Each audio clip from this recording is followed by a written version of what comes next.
So let's start. In the very first lecture about the objectives of metrology, there we discuss one very important objective of metrology is to achieve accuracy and precision. At that time, I told you that whenever in future classes that particular parameter will come, we will discuss in detail. So today it's time to discuss about the that particular one object to achieve accuracy and precision. So today we have to discuss about these two very important parameter, that is accuracy and second one is precision. So now what happens actually in any manufacturing process? As yesterday I told you, first of all that requirements come from customer. After coming that requirement, it reaches to design department. Then design department works on that and have some design parameter for manufacturing purpose. And as per that design parameter, your production department going to produce the things. But how far is it possible, or how far it is what we can say it is achievable that design values get interrupted or get incorporated in the actual manufacturing process or in the actual manufacturing product? That is very important, and that should happen that whatever the values are defined by designer or by design department, that should be manufactured by the production department. There should not be a variation. If there are the variation, then that product will not be accepted by the customer. And from that point of view, this accuracy and precision is very, very important. Now, what is this accuracy now?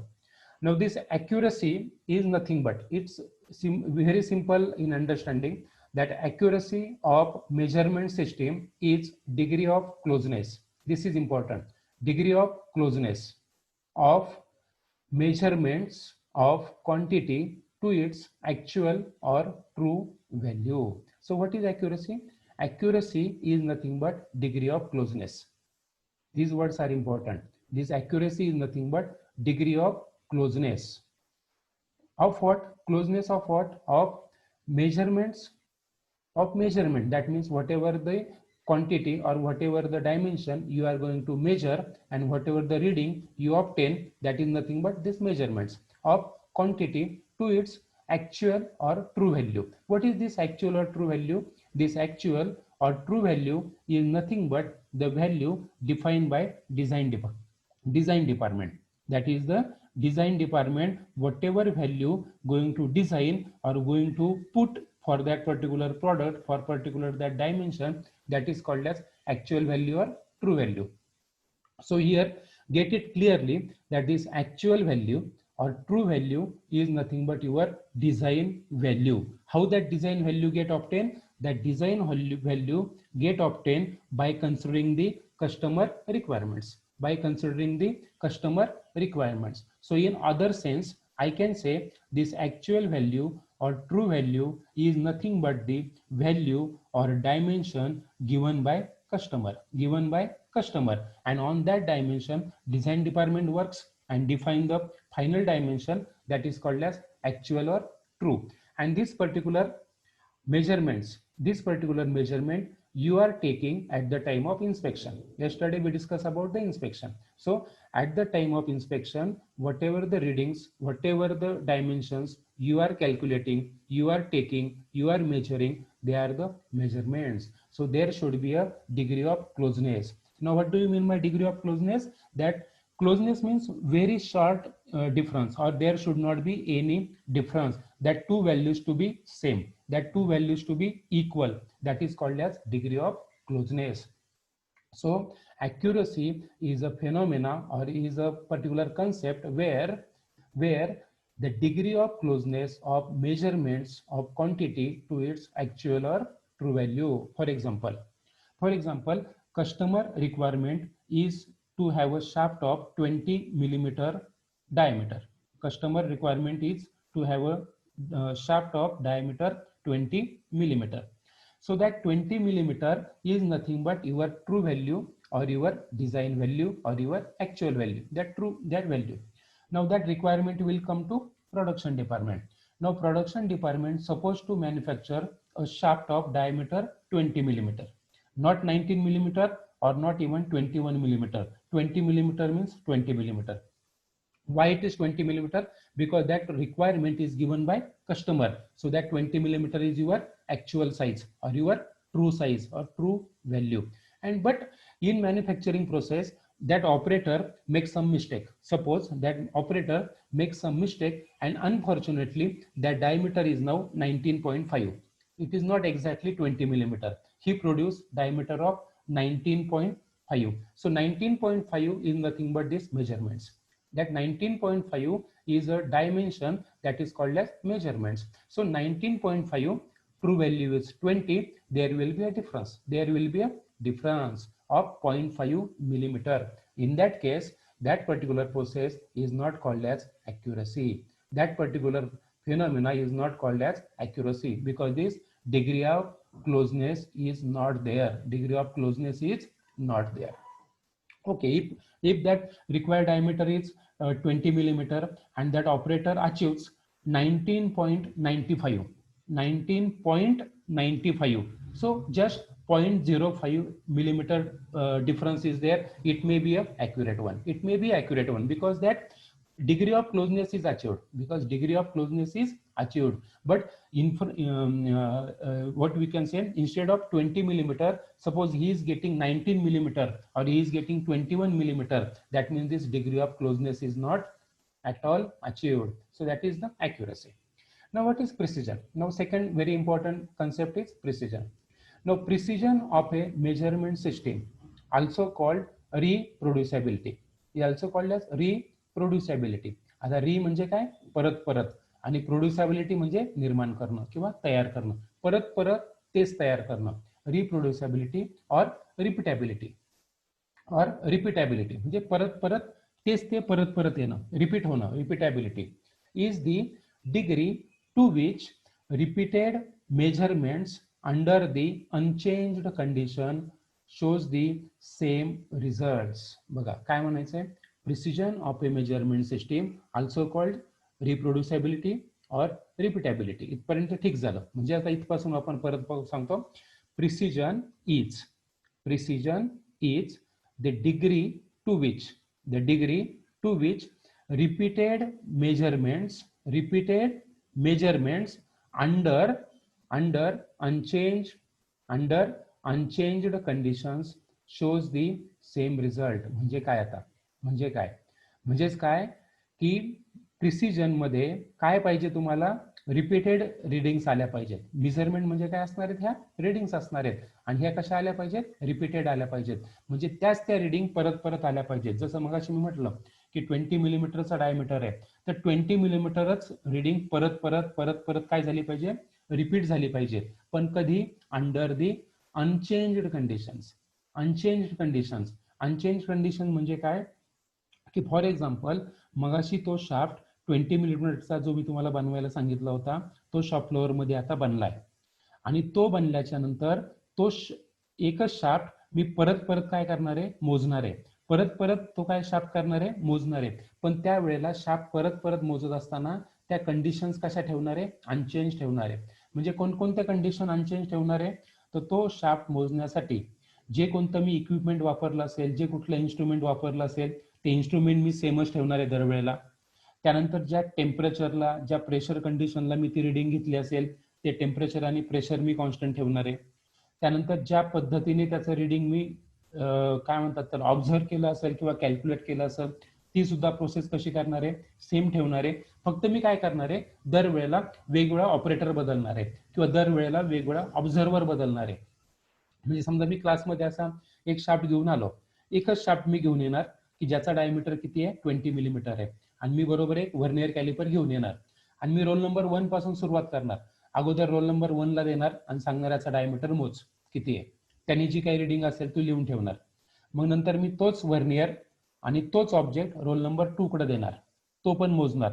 3 कडे देणार, तो पण मोजणार. Up to last roll number I will repeat the process. आणि मी प्रत्येकाच्या reading बघेल की प्रत्येकाने रिडिंग किती घेतली. So at that condition entire class reading to be 20. So in that particular process what we should have? we should have a same repeated measurements. We should have a repeated measurements. So if that particular process, in that particular process, if that readings are repeated, it is called as precision. आता एकदम practical example तुम्हाला मी सांगतो पहा. For example तुमच्या आता नुकताच परवा दिवशी तुमचा रिझल्ट लागला. Now in that particular result, suppose in every subject, what is the required condition? You have to get 40 marks. You have to get 40 marks. So this 40 marks is nothing but your design value or your actual value or true value, because that 40 marks are defined by MSBT. To get pass, that 40 marks is nothing but actual value or true value defined by MSBT. की ज्या विद्यार्थ्याला 40 mark पडतील तो विद्यार्थी pass. So this is the actual value और true value. आता मग ज्यांना परीक्षेमध्ये 40 मार्क पडले, 40 पडले, what they get pass. They get pass. किंवा 40 पेक्षा जास्तही पडलेले असतील, but they get pass. But what happens, few of you or few of the students, what they get less than 40. But suppose there is one student who gets 37 marks in all subjects, whatever the 5 subjects are there, in every subject he got 37. So that 37, that particular marks, that number, that figure get repeated again and again in every subject. So that is called as precision. That is called as precision. But is it accurate? No, because to get accurate that should be 40. इथे actual value किती पाहिजे होती pass होण्यासाठी? 40 पाहिजे होती. त्याला किती पडले प्रत्येक विषयात? 37 किंवा एखाद्या विषयात 36, एखाद्या विषयात 37. म्हणजे ते 37 किंवा 36 हे ऍक्युरेट होऊ शकतील का? नाही होणार. ऍक्युरसीसाठी किती पाहिजे होते? 40. त्याला किती पडले? 36 किंवा 37. पण तेच ते नंबर जरी परत रिपीट झाले तर त्याला आपण काय म्हणणार? Precision. So that is the accuracy and precision. So very important concept, that is precision and accuracy.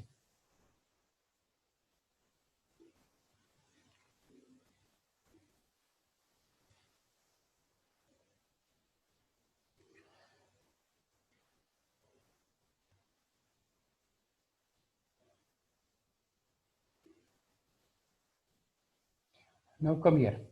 Accuracy indicates proximity of measurement results to true value. हे आपण बघितलं आता की प्रॉक्सिमिटी पाहिजे, म्हणजे अगदी काय म्हणतात प्रॉमिसिंग अचिव्हनेस पाहिजे. कशाची? मेजर केलेल्या रिडिंगची, तुमच्या ट्रू व्हॅल्यूची. त्यानंतर प्रिसिजन टू रिपीटेबिलिटी और रिप्रोड्युसिबिलिटी ऑफ मेजरमेंट, हे आपण पाहिलं. प्रिसिजन म्हणजे काय? सेम रिडिंग काय झाली पाहिजे? परत रिपीट झाली पाहिजे. मग ती रिडिंग ऍक्युरेट असू नाही तर नसो, त्याच्याशी काही संबंध नाही. प्रिसिजन म्हणजे काय? Same reading. प्रिसिजन म्हणजे काय? सेम रिडिंग काय झाली पाहिजे? परत आली पाहिजे. यस सूरज.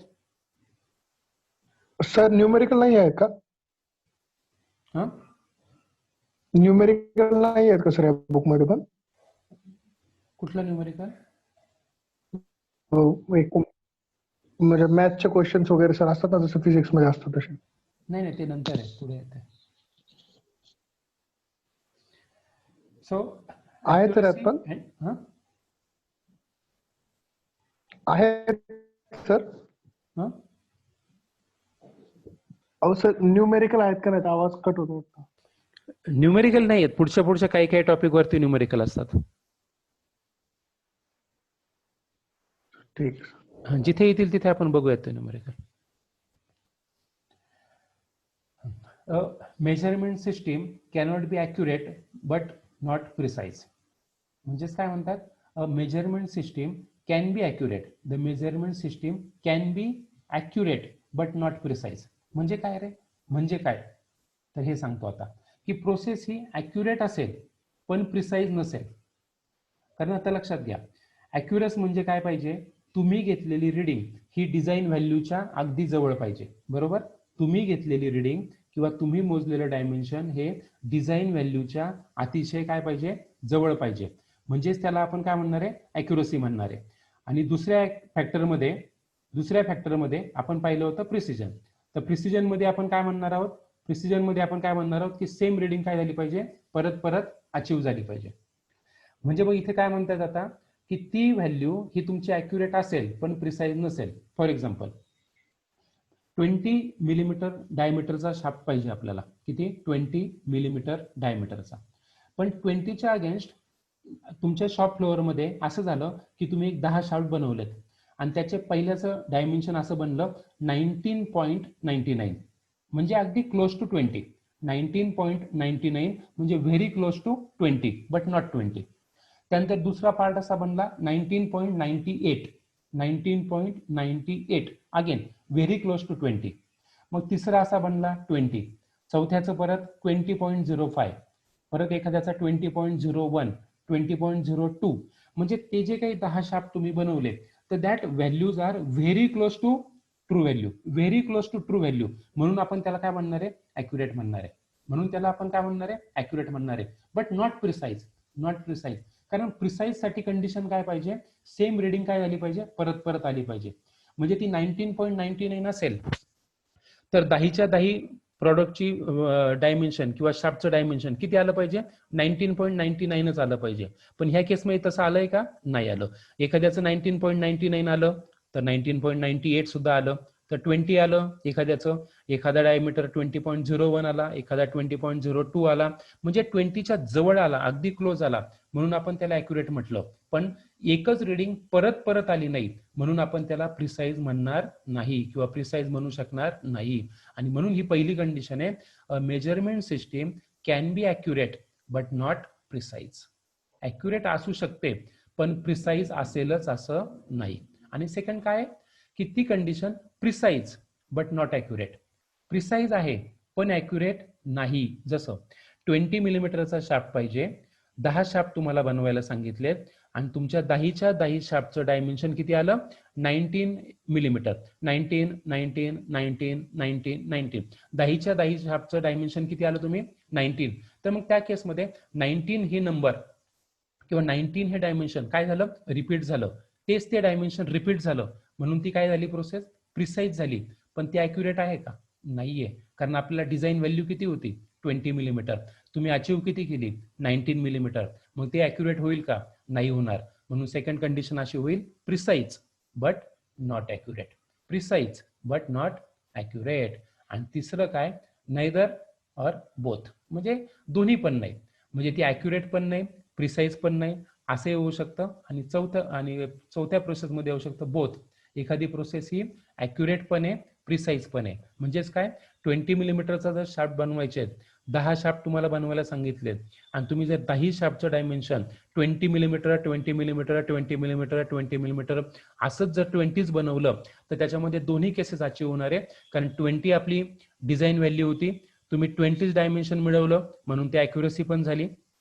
आणि त्याच वेळेला 10 शाफ्टमध्ये 20 ही रिडिंग काय झाली? रिपीट झाली. 10 वेळा रिपीट झाली. तीच ती रिडिंग परत परत आली म्हणजे ती काय झालं? प्रिसिजन सुद्धा झालं. म्हणजे ह्या 4 प्रोसेसपैकी कोणत्याही प्रोसेस आपल्या मॅन्युफॅक्चरिंग प्रोसेसमध्ये असू शकतात.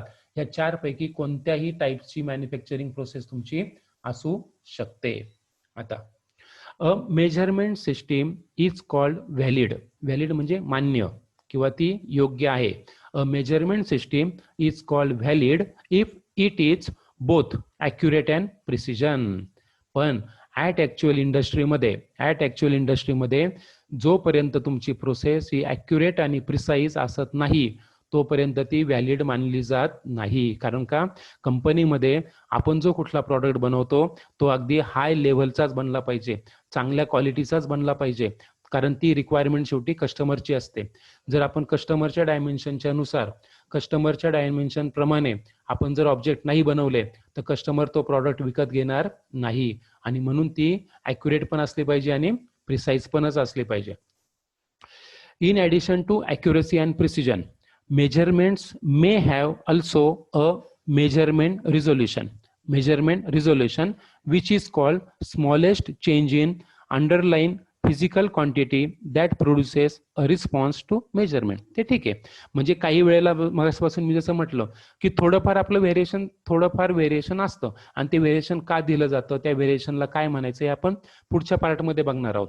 त्याचा आत्ताच तुम्ही काही लगेच टेन्शन घेऊ नका, फक्त एवढं लक्षात ठेवा की जसं 20 मिलीमीटरच्या डायमीटरच्या अगेन्स्ट 19.99 मिलीमीटर जरी बनवला तरी तो ऍक्सेप्ट होऊ शकतो, कारण त्याला थोडंसं आपण काय दिलेलं आहे, स्मॉलेस्ट हा चेंज म्हटलेला आहे तिथे, तर तो सुद्धा असेल तरी मॅन्युफॅक्चरिंग प्रोसेसमध्ये चालेल, कारण ॲट ॲक्च्युअल मॅन्युफॅक्चरिंग प्रोसेसमध्ये 20 मिलीमीटरला 20 मिलीमीटरच बनवणं हे फार अवघड काम आहे.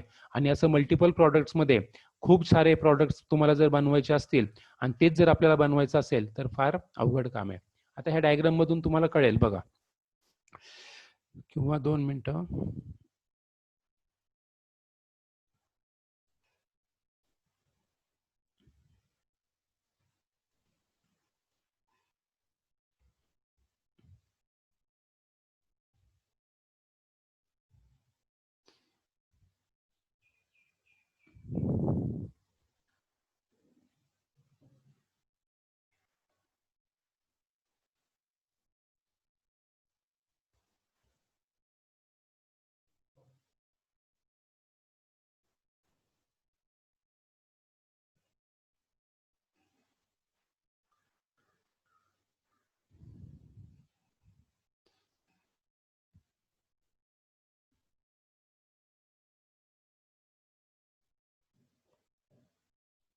Okay, is it visible?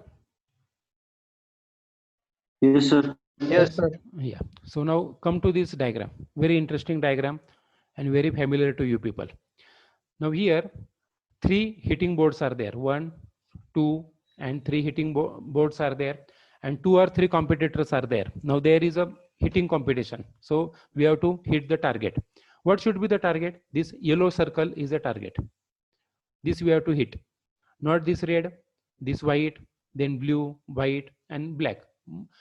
Lot many circles are there, but our achievement is to hit the yellow ball or that yellow circle. So in first case, you can see all the 3 arrows or all 3 hits are on the outer circle, on this outer circle. All these 3 arrows are on the outer circle. पण ते एकाच ठिकाणी आहेत बघा, at one point. At one point. What you will say? It is precise. It is precise. आपल्याला बाकीचे काय माहित नाही. आपली ट्रू व्हॅल्यू काय होती? इथे हिट करायची. म्हणजे yellow circle is nothing but your true value, is your design value. कारण शेवटी आपल्याला एम कसं करायचं आहे किंवा त्याच्यामध्ये जर आपल्याला जर व्यवस्थित टार्गेट हिट करायचं आहे तर आपल्याला डेफिनेटली तो येलो बॉल आपल्याला हिट झाला पाहिजे, म्हणजे ते आपली डिझाईन व्हॅल्यू होती ही. पण त्या जो कोणी पहिला हिटमॅन असेल त्याने काय केलंय, हे तिन्हीच्या तिन्ही ॲरो ज्या पोझिशनला मारलेत तो कुठला सर्कल आहे? आउटर सर्कल आहे, पण एकाच पोझिशनला मारलेत. पहा, एकाच पोझिशनला मारलेत. म्हणजे आपण त्याचं अनालिसिस काय करू शकतो की he is precise, he is precise, कारण त्याचे तिन्ही ॲरो एकाच पॉइंटला आलेत. प्रिसाइज. आता सेकंडचं बघा. आता सेकंड वाल्यांनी काय केलंय, तिन्हीच्या तिन्ही ॲरो ह्या येलो सर्कलमध्येच मारलेत, येलो सर्कलमध्येच मारलेत. म्हणजे याच्यामध्ये येलो सर्कल ही आपली डिझाईन व्हॅल्यू पण होती, येलो सर्कल ही आपली डिझाईन व्हॅल्यू पण होती, आणि तिन्हीच्या तिन्ही त्याने सर्कल कुठे, तिन्हीच्या तिन्ही हिट कुठे केलेत? त्याच डिझाईन व्हॅल्यूच्या सर्कलमध्येच केलेत. म्हणजे हे ॲक्युरेट तर झालेच, त्याचबरोबर प्रिसाइज पण झाले, त्याचबरोबर प्रिसाइज पण झाले. म्हणजे ही कंडिशन होती फक्त प्रिसिजनची. ही कंडिशन कशाची आहे? ॲक्युरसी ॲज वेल ॲज प्रिसिजन. कारण त्याने कुठे हिट केलेलं आहे? येलो बॉलला हिट केलंय, सेंटरला हिट केलंय, की जिथेच आपल्याला हिट करायचं होतं, जी आपली डिझाईन व्हॅल्यू होती तिथेच त्याने हिट केलंय, आणि बरोबर एकाच पोझिशनला केलंय. म्हणून ही रिपीटेबिलिटी पण झाली, म्हणून ती प्रिसिजन पण झाली, आणि सेंटरलाच हिट केलंय म्हणून ॲक्युरसी पण झाली. आणि इथे जर बघितलं आपण इथे, तर इथे काहीच नाही. म्हणजे इथे जर प्रिसिजन म्हणाल तर ते एका जागी पण नाही आहेत, वेगवेगळ्या ठिकाणी आहे. ॲक्युरसी म्हणाल तर याच्यापेक्षा लांब आहे, आणि म्हणून याच्यामध्ये काहीच अचीव होत नाही. मग पहिली कंडिशन मध्ये काय होतं? ॲक्युरसी. याच्यात जर पाहिलं ह्या रिडिंग बद्दल, याच्याबद्दल आपण बोलणार आहोत आता. याच्याबद्दल ॲक्युरसी कशी आहे? एकदम लो आहे बघा, कारण इथं ॲक्युरसी पाहिजे होती, म्हणजे इथं मारलं असतं तर ॲक्युरसी होती, पण ॲरो खूप लांब आहेत म्हणून ॲक्युरसी कशी आहे त्याची? लो आहे. पण याच्यामध्ये बघा, ह्या बी रिडिंग मध्ये बघा, बी रिडिंग मध्ये ॲक्युरसी एकदम हाय आहे, कारण त्याने तिन्हीच्या तिन्ही ते जे हे होते ॲरो होते ते कुठे मारलेले आहेत? सेंटरला, म्हणून इथे ॲक्युरसी कशी? हाय. आणि परत तिसऱ्यामध्ये बघा, ॲक्युरसी एकदम लो आहे, त्याने एकदम शेवटी हिट केलेलं आहे, ॲक्युरसी लो आहे. आता प्रिसिजन बघू आपण. पहिल्या रीडिंग मध्ये प्रिसिजन एकदम हाय आहे, कारण तिन्हीच्या तिन्ही ॲरो कसे आहेत, एका ठिकाणी त्याने हिट केलेत. रिपिटेबिलिटी आहे म्हणून प्रिसिजन कशी आहे, हाय. दुसऱ्या याच्यात पण म्हणजे ह्या डायग्राम मध्ये प्रिसिजन हाय, कारण तिन्ही ॲरो एकाच पॉइंटला हिट करतायत, हाय. आणि तिसऱ्या याच्यामध्ये परत प्रिसिजन सुद्धा लो आहे, कारण एक ॲरो इथं आहे, दुसरा ॲरो इथं आहे, तिसरा ॲरो इथं आहे, त्यामुळे ते सुद्धा एका पॉइंटला नाही आहेत, त्यामुळे प्रिसिजन सुद्धा कशी आहे, लो आहे. मग आता हे खालचे दोन जे आहेत, सिस्टमॅटिक एरर, रॅन्डम एरर, ते आपण ज्यावेळेला एररचा पार्ट येईल त्यावेळेला आपण पाहूयात की एरर काय असतात किंवा पुढे कसं एररवरनं पुढे जायचं असतं ते आपण त्यावेळेला पाहूयात.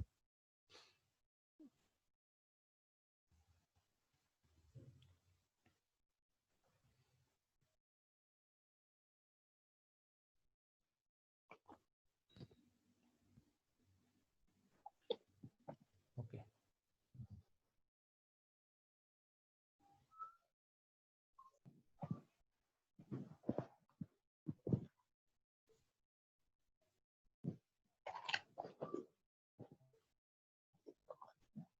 हा सगळा पार्ट आपण ऑलरेडी जो आता डिफाईन केला तोच होता.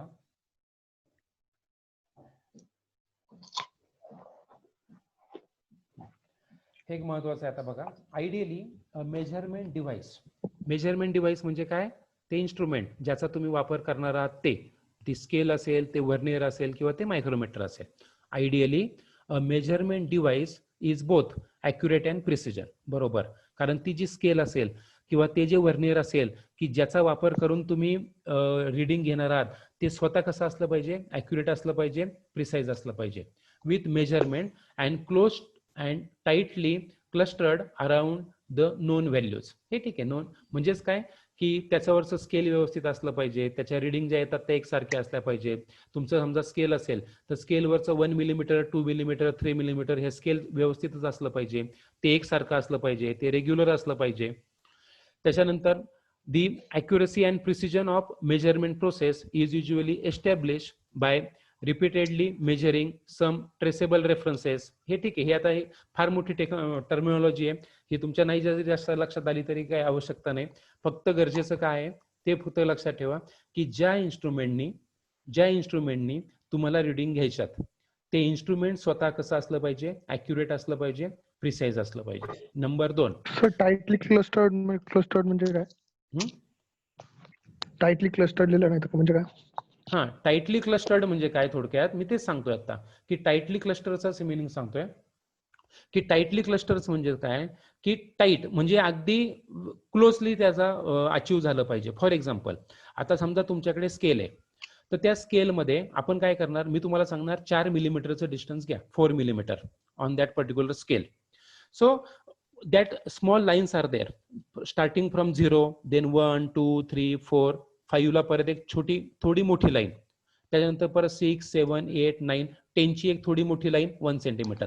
ह्या ज्या छोट्या छोट्या ज्या लाईन्स मध्ये मारलेल्या असतात त्या आपल्याला माहिती आहेत कितीच्या आहेत, त्या 1 millimetre 1 millimetre 1 millimetre 1 millimetre 1 millimetre. तर हे जे झालं that is called as tightly clustered, म्हणजे ते टाईटली क्लस्टर्ड.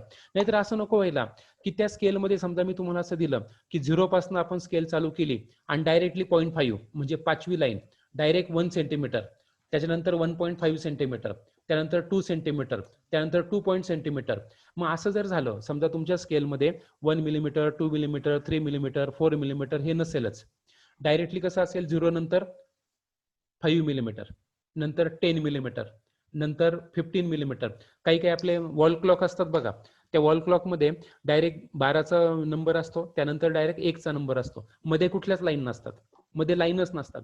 मग त्या केसमध्ये तुम्ही बघा किती अवघड जातं. वेळ जर मोजायची असेल, फॉर एक्झाम्पल 135 झालेले आहेत, 1:35 1:37, आणि जर मधल्या लाईनच नसतील तर ते वाचताना थोडंसं आपल्याला त्रासदायक जातं. म्हणून जे तुमचं स्केल आहे किंवा जे तुमचं मेजरिंग डिव्हाइस आहे ते कसं पाहिजे, टाईटली क्लस्टर्ड पाहिजे, म्हणजे ते नोन व्हॅल्यूला टाईटली क्लस्टर्ड पाहिजे, छोट्या छोट्या लाईन्स त्याच्यामध्ये पाहिजेत, 1 mm 1 mm 1 mm 1 mm, म्हणजे आपल्याला ते रिडिंग घेताना म्हणजे ड्रॉ करताना त्याचप्रमाणे मोजताना काय होईल, सिम्प्लिसिटी होईल.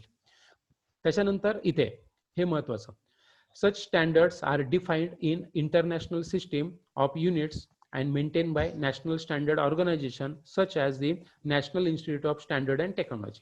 म्हणजे ते जे इक्विपमेंट आहे ते कसं असलं पाहिजे, इंटरनॅशनल स्टँडर्डनी मान्यता प्राप्त असलं पाहिजे. पहिल्या लेक्चर पासून आपण सांगतोय की कोणतंही इक्विपमेंट असू द्यात, कोणतंही डिव्हाइस असू द्यात, की जे आपण मेजरमेंटसाठी वापरणार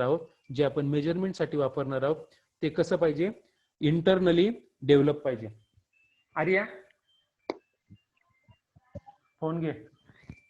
तर ते कसं पाहिजे, इंटरनली ऍक्सेप्टेड पाहिजे. ते कसं पाहिजे, इंटरनली ऍक्सेप्टेडच पाहिजे. आणि मग ते जर इंटरनली ऍक्सेप्टेड असेल तर काय होणार आहे, आपलं ते तुमचं सगळीकडं हे होईल. म्हणजे जगामध्ये तुमचा कुठलाही प्रॉडक्ट जायचा असेल इम्पोर्ट एक्सपोर्टसाठी, काय होणार आहे, तो ऍक्सेप्टेबल होणार आहे.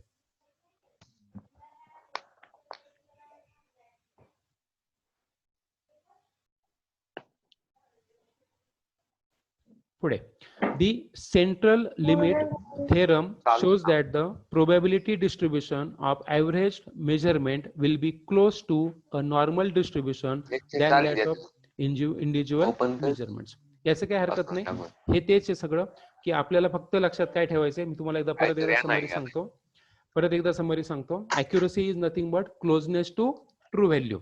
accuracy is nothing but closeness to true value. What is meant by true value? True value is nothing but design value, and design value is nothing but the requirement achieved from customer.